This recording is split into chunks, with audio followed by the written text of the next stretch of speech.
Graça e paz, boa noite. Amém, irmãos? Abra sua Bíblia comigo no livro de Apocalipse, o último livro da Bíblia, capítulo 3. Nós vamos ler a partir do versículo 14 até o versículo 22. Mais uma vez eu quero agradecer, pastor, ao convite e a confiança. Obrigado, tá? Posso ler? Vocês me acompanham, amém? Vamos lá, então. Ao anjo da igreja de Laodiceia, escreve: isto diz o Amém, a testemunha fiel e verdadeira, o princípio da criação de Deus. Conheço as tuas obras, que nem és frio, nem quente. Quem dera fosses frio ou quente. Assim, porque és morno e não és frio nem quente, vou vomitar-te da minha boca. Você diz: eu sou rico, eu estou enriquecido, de nada tenho falta, mas você não sabe que é um coitado, um miserável, um pobre, está cego e nu. Te aconselho que de mim compres ouro refinado no fogo, para que você se enriqueça, e roupas brancas para que você se vista e não seja manifesta a vergonha da tua nudez, e colírio para ungires os teus olhos, a fim de que vejas. Eu repreendo e castigo a todos quantos amo. Portanto, seja diligente, seja zeloso e se arrependa. Eis que estou à porta e bato. Se alguém ouvir a minha voz e abrir a porta, entrarei em sua casa e com ele cearei e ele comigo. Ao que vencer, eu lhe darei o direito de se assentar comigo no meu trono, assim como eu venci e me assentei com meu Pai no seu trono. Quem tem ouvidos, ouça o que o Espírito diz às igrejas. Feche seus olhos, permaneça com a sua Bíblia aberta, nós vamos fazer algumas considerações sobre esse texto. Vamos orar. Faça uma oração a Deus. Sentado onde você está, peça para Deus falar com você nessa noite. A palavra não é minha, não é de pastor algum, a palavra não é da Igreja Batista. A palavra é uma palavra que foi escrita com o sangue de muitos homens. A palavra é uma palavra que foi escrita ao longo de muitos anos, é a palavra de Deus. Somente a palavra de Deus tem o poder de consertar a nossa vida. Somente a palavra de Deus tem o poder de consertar os nossos caminhos. Pai, nós estamos aqui na Tua presença, Pai, diante da Tua palavra, que é atemporal, ultrapassa os tempos, as eras, as histórias. Tentaram destruí-la, tentaram queimá-la, tentaram acabar com ela, mas ao longo dos anos o Senhor a preservou.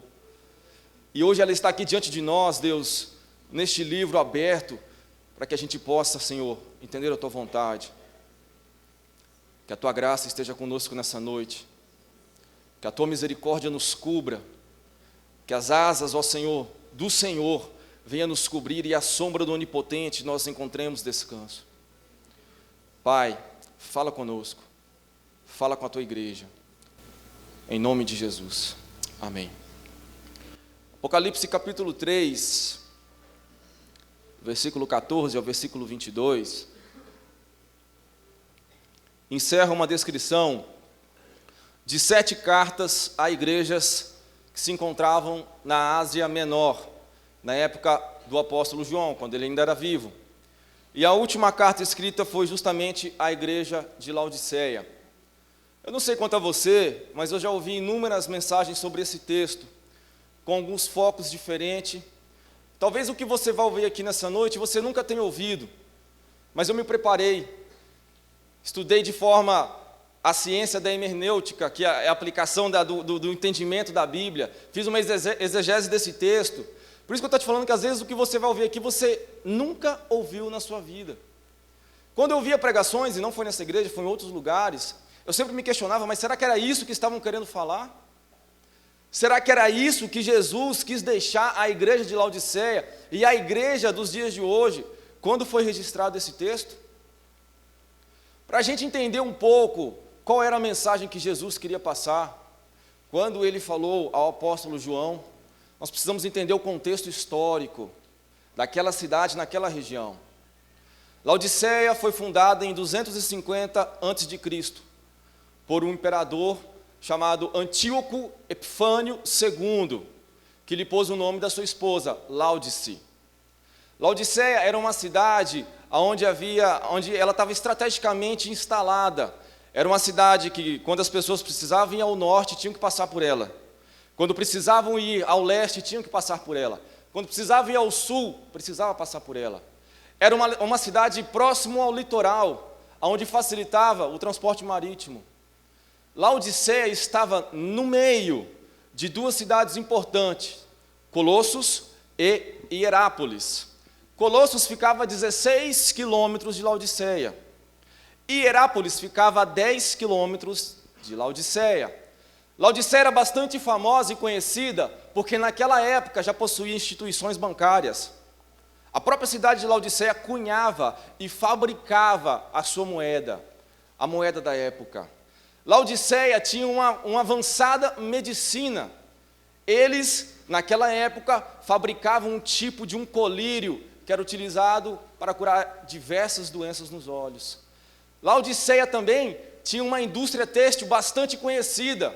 Os pastos eram férteis, os pastos eram planos, os pastos de Laodiceia eram bastante favoráveis à agropecuária. As pessoas elas tinham muitas ovelhas, muitos carneiros, e a lã desses animais era utilizada na indústria têxtil, para confeccionar roupas, casacos, enfim. Laodiceia, se eu pudesse comparar hoje de forma bastante grotesca, era uma Rio Verde do século 21. Uma cidade em pleno crescimento, uma cidade em destaque nacional, uma cidade onde as pessoas negociavam, faziam transações comerciais, uma cidade onde as pessoas procuravam para trabalhar. Assim era Laodiceia.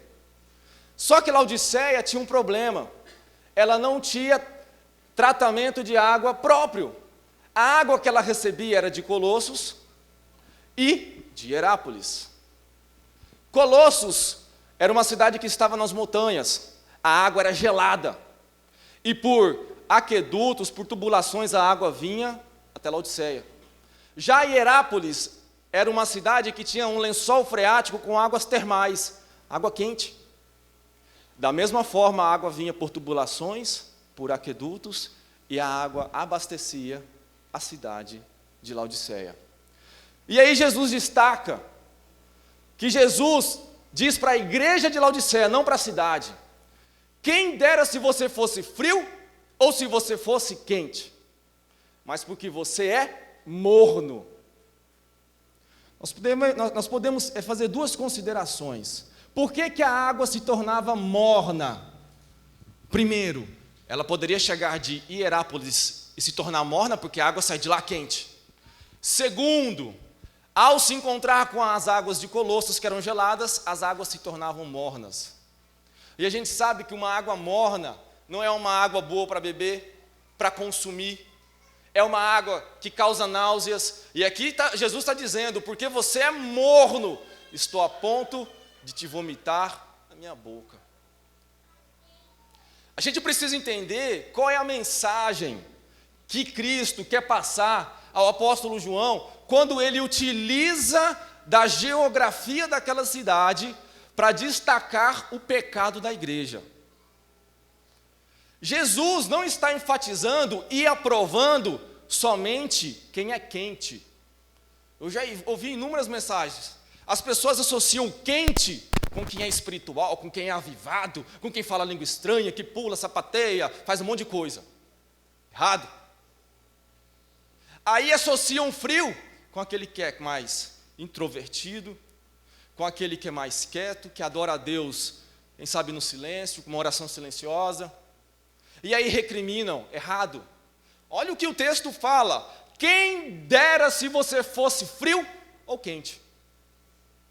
Não está excluindo quem é frio, pelo contrário, está incluindo.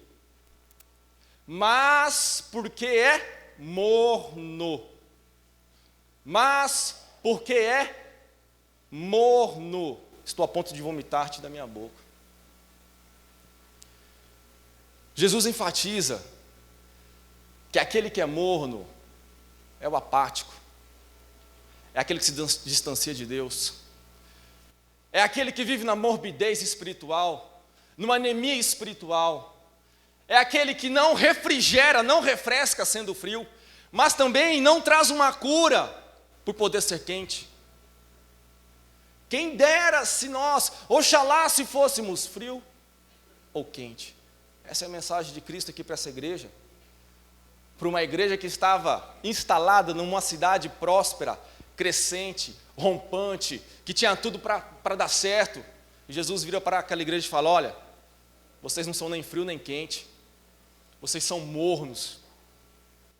Tem tudo para dar certo, tem tudo para crescer, mas são mornos. Vivem numa morbidez espiritual, não crescem, não avançam. Agora, por que eles eram mornos? Acompanha comigo no texto, por favor. Por que eles eram mornos? Versículo 17. Você diz: eu sou rico, eu estou enriquecido, de nada tenho falta. Até aqui, olha para mim, por favor. Sabe por que Jesus comparou eles a uma apatia espiritual, a uma morte espiritual? Porque eles eram autossuficientes. Você diz: eu sou rico, tenho tudo, não preciso de nada, eu não preciso de Deus. Para que eu quero Deus? Tenho dinheiro, tenho uma boa casa, tenho saúde, as coisas estão indo tudo bem.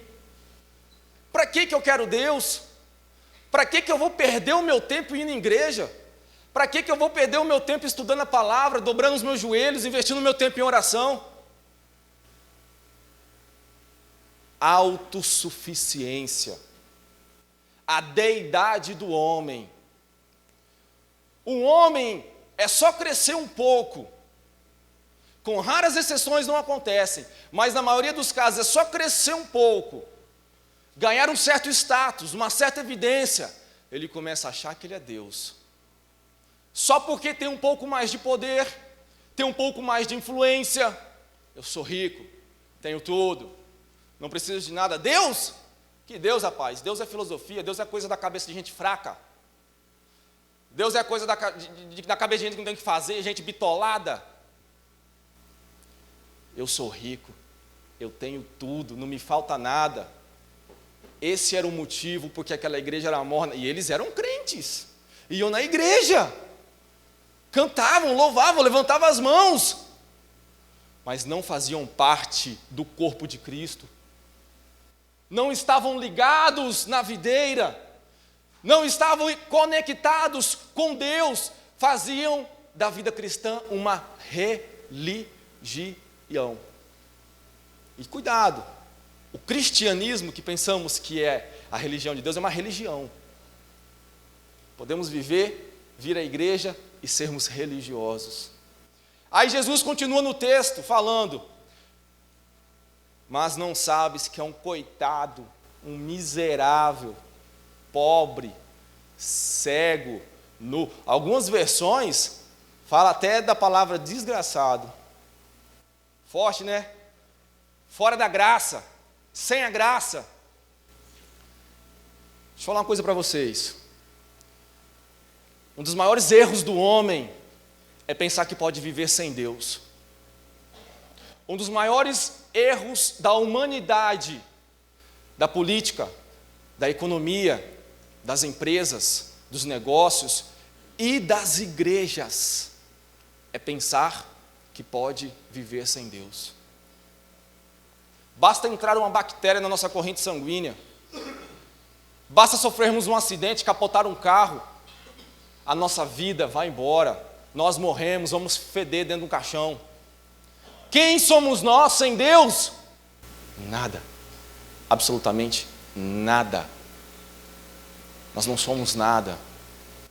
Olha o que o texto continua dizendo.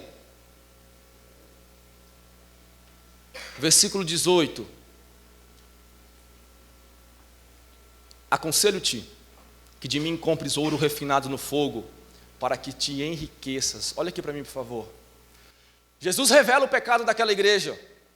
Vocês são mornos. Vocês acham que são ricos, mas não têm nada, são miseráveis. Agora eu te dou um conselho. Comprem um ouro que eu tenho, que vocês serão ricos. Imediatamente a nossa cabeça já se volta para quê? Para dinheiro, para riqueza. Mas o ouro que Deus tem para você é a vida eterna, é uma paz na sua vida, é a sua família salva, é uma saúde perfeita. Sabe, é uma paz interior que ninguém, mundo nenhum pode te dar. É você estar bem mesmo habitando num olho do furacão, mesmo sofrendo perseguições e problemas, é você levantar os olhos e falar: eleva os meus olhos para os montes. De onde me virá o socorro? O meu socorro vem do Senhor que fez os céus e a terra. Ah, o Senhor é o meu pastor e nada me faltará. Deitar-me faz em verdes pastos, guia-me mansamente às águas tranquilas, refrigera a minha alma. Eu te aconselho que você adquira riquezas com Deus. Mateus capítulo 12, versículo 34, lá está escrito que aonde está o coração do homem, ali está o seu tesouro. Irmão, e com Deus, as coisas nós conquistamos é na base da oração. Eu gosto é do óbvio. Sabe, não existe mágica gospel. Mágica evangélica. Eu gosto é do óbvio. Você quer conquistar as coisas com Deus? Ore. Nunca houve tanta omissão no testemunho como nos dias de hoje. O meu chefe é da maçonaria, é espírita. Eu não posso falar que eu sou crente, porque senão vão me queimar aqui dentro da empresa. E daí? Você serve a quem? A Deus ou não? Nunca houve-se tanta omissão do testemunho nas faculdades, nas escolas, nas empresas, na sociedade. Dizem-se cristãos dentro da igreja, mas lá fora não defendem sequer a fé quando ofendem a nosso Jesus. Igreja é local de edificar a fé. A sociedade é local de manifestar a fé. Aqui é fácil ser crente, irmão, todo mundo é crente. Eu quero ver lá fora, lá. Te aconselho que compre ouro de Deus, conquiste Deus na oração, conquiste Deus na leitura da palavra, conquiste Deus participando dos cultos, conquiste Deus sendo sincero no teu coração, sendo sincero na sua mente. Primeiro conselho que Jesus deu à igreja. Vamos continuar dizendo aqui, irmão. Continuando no versículo 18. E roupas brancas, para que te vistas e não seja manifesta a vergonha da tua nudez. Olha aqui para mim, sabe o que Cristo está falando? Vocês têm indústrias de roupas bonitas, novas, de marcas, mas diante de Deus vocês estão nus. Quando a Bíblia retrata sobre roupas brancas, aqui está falando, vestes brancas, a Bíblia está se reportando a nossa santidade diante de Deus. Como que está a tua santidade diante de Deus? Esse negócio de ser santo, isso aí é coisa do passado. Hoje eu estou aqui, cometo um pecado ali, amanhã eu peço perdão para Deus, Deus quebra meu galho. Você acha que Deus é macaco gordo para ficar quebrando teu galho? Até quando vai viver esse alto e baixo, alto e baixo, alto e baixo? Você acha que Deus vai até quando se comover com o teu choro? Vestes brancas, nós precisamos conquistar diante de Deus com a nossa santidade. Não tem caminho, não tem atalho. Não tem como dar jeitinho. Não tem como. Nós precisamos ser santos. As nossas roupas têm que estar limpas. As nossas roupas têm que estar brancas diante de Deus. Pecado em cima de pecado, sujeira em cima de sujeira, mentira em cima de mentira. Tudo está normal. Tudo é normal. Não é não. Foi o pecado que matou o nosso Jesus e que o pregou na cruz. Foi o meu pecado, foi o seu pecado, e você acha isso normal? Era para eu, era para você estar pregado, carregar uma madeira, um peso de 60 quilos nas costas, por 600 metros, e ficar pendurado por 3 horas, no sol de meio-dia. Foi o que o nosso Senhor passou por nós. Te aconselho que compre ouro com Deus. Te aconselho que compre roupas brancas com Deus. Adquira roupas brancas, irmão, não tem atalho, não tem caminho, não tem jeitinho. Você precisa se santificar diante de Deus. Como está o seu processo? Como você está se santificando diante de Deus? Não, esse negócio de santidade, esse negócio de ficar vivendo para a igreja, esse trem não vira não, Gustavo. Eu tento, faço e só tem problema, só tem dificuldade, só há desgraça, só há coisa ruim. Eu não vou mais conseguir, não vai dar certo. A sua hora vai chegar. Deixa eu te falar uma coisa, a sua hora vai chegar. O relógio do céu, o relógio de Deus não está atrasado nem adiantado, na hora certa. Todo o seu sacrifício valerá a pena. Eu nunca vi Deus dever nada a ninguém. Se você for fiel, se perseverar, Ele vai te abençoar. Ele vai voltar a atenção dele para a sua vida. Mas você precisa adquirir ouro com Ele, com Deus. Riquezas com Deus. Você precisa adquirir vestes brancas com Deus. Roupas brancas com Deus. E Jesus continua. E colírio para ungires os teus olhos, a fim de que vejas. Não, eu estou vendo, estou beleza. Mas diante de Deus, quem sabe, nós podemos ser cegos. Cegos. Vivendo tateando no escuro. Cegos. Deixa eu te falar uma coisa. Os nossos olhos é uma das portas de entrada para o nosso processo mental.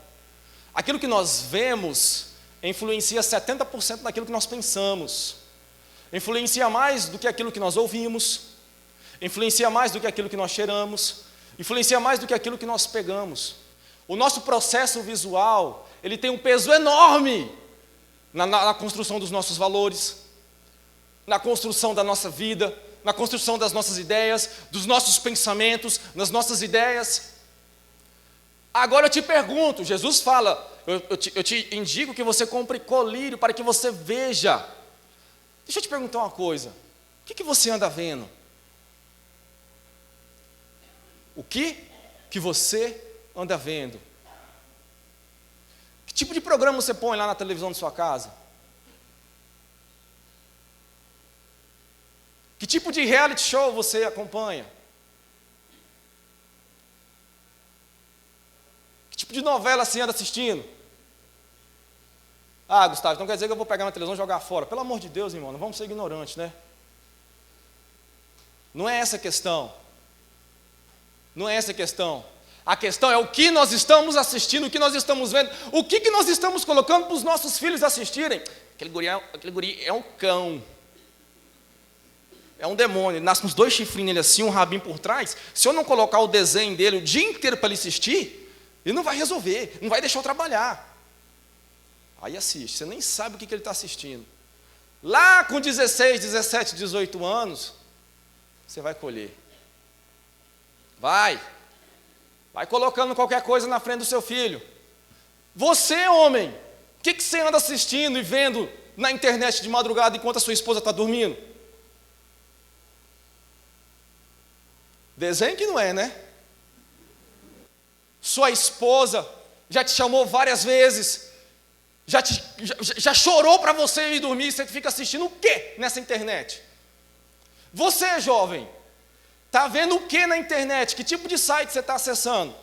Ah, e você acha que é só acessar, depois você entra nas configurações, apaga o histórico que Deus esquece. Você não apaga da memória dele, não. Ele não esquece. Salmo 115, versículo 3. Os olhos do Senhor estão sobre os bons e os maus. Tudo o que nós fazemos, Deus observa. Ah, e você, irmã, você achou que ia passar barato? Não desgruda desse WhatsApp, desse celular. Vê vídeo, vê foto, baixa foto, faz de tudo. Quando recebe uma mensagem, o celular está do outro lado da casa, atropela a filha, atropela a esposa, atropela cachorro, pisa no gato. Ele dá aquela buzina, blém, blém, blém. Aí você vai louco. Aí quando destrava o celular, a mensagem: oi. Pelo amor de Deus. Vai na sala, leva o celular. Vai na cozinha, leva o celular para fazer a comida. Vai no quintal, leva o celular. Vai no quarto, leva o celular. Vai conversar com o marido, com o filho, leva o celular. 1 Pedro, capítulo 2, versículo 19. Aquele de quem nós somos vencidos, nós nos tornamos escravo. Olha de quem nós estamos nos tornando escravos. Uma miséria de um celular. De uma máquina. De um aplicativo. O que você anda vendo?